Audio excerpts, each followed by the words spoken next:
안녕하세요, 여러분. 자, 이번 시간에는 평등에 대해서 공부하겠습니다.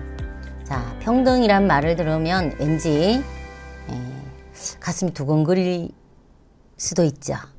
두근거리나요? 자, 무엇이길래 그럴까요? 자, 문제를 한번 보겠습니다. 121쪽 나오는 2번 문항인데요. 자, 평등에 대해서 올바르게 설명하는 친구는 누구일까요? 한번 찾아봅시다. 자, 저상 버스는 장애인이나 여성도 편하게 타고 내릴 수 있다. 장애인 또는 여성이라고 해놨죠. 그 다음 높이가 다른 손잡이. 이것은 보통 전철이라든가 이런 데 높이가 다른 손잡이는 이런 사람도 편하게 이용할 수 있다. 또는 이와 같은 시설물들은 모든 사람이 차별받지 않고 이렇게 이용할 수 있도록 하기 위함이다. 이런 내용들이 이제 나옵니다. 자, 그러면 평등이란 무엇인지 한번 보겠습니다.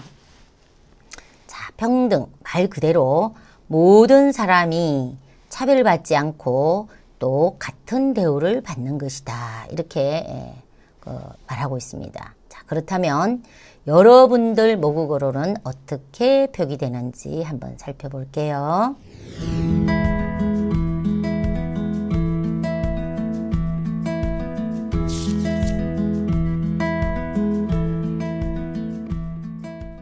자, 그러면 이 평등이란 어떻게 똑같은 대우를 받느냐 하는 건데요. 자, 인간은 누구나 존엄하죠. 또 인간으로서의 권리를 가집니다. 인간으로서 인격을 가집니다. 그리고 인간은 보편적인 가치를 추구합니다. 그리고 또 인간은 누구나 개인의 행복을 추구함에 있어서 차별이 없이 같은 상태를 말합니다. 자, 그림을 한번 보겠습니다. 너 국적이 어디야? 노숙자 주제에 종교를 보니 테러 집단이네. 장애인은 집에나 있지. 아니, 여성이잖아. 이 말 자체 안에서 이미 평등은 없죠.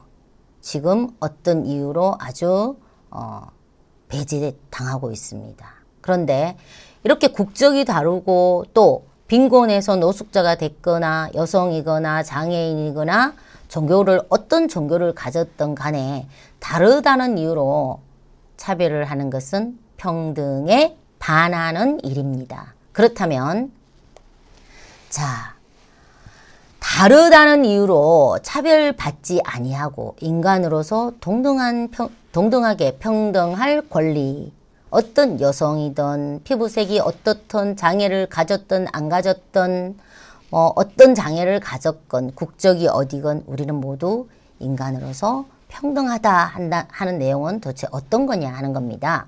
자, 여러분, 우리가 보통 평등이라고 했을 때 형식적인, 법적인, 제도적인 평등은 얼마든지 갖추고 있습니다. 그림을 한번 볼까요? 1번, 3번 같은 것이 모두 형식적, 법적 평등을 말합니다. 즉, 야구 경기나 축구 경기를 보러 갔어요. 축구 경기를 볼 때 이 축구 공이 넘어오지 않게 하기 위해서 이렇게 펜스를 쳐놓죠. 그런데 이렇게 성인이라든가 또 어린이, 키가 작은 아기 이렇게 있다면 이 아기도 눈높이를 충분히 높게 해줘서 이 축구 경기를 볼 수 있어야 하는 게 이 축구장에서의 관객으로서의 평등한 위치를 가지게 되는 거죠. 그런데 도둠을 한 개씩 줬을 때는 이 꼬마 친구는 여전히 볼 수가 없습니다. 그런데 그래서 도둠을 똑같이 하나씩 주는 것 아니면 똑같이 하나도 주지 않는 것 이것을 가지고 우리는 평등이다라고 말할 수가 없는데 보통 사람들이 이걸 가지고 평등인가? 역차별이다 이런 말을 해요. 그런데 실질적인 삶에서의 평등을 주려면 2번처럼 줘야 되는 거죠. 자, 키가 큰 어른은 도둠돌을 하나도 주지 않아도 충분히 눈높이가 되어서 축구를 잘 볼 수 있습니다. 그리고 두 번째에 있는 이 꼬마 친구에게는 도둠을 하나를 줘도 목 위로 올라오기 때문에 볼 수 있어요. 그리고 아주 어린 아기는 2개를 줘야 된다 이 말입니다. 그래야 이 축구장에서 관람객으로서의 평등한 지위를 가질 수가 있는 거죠.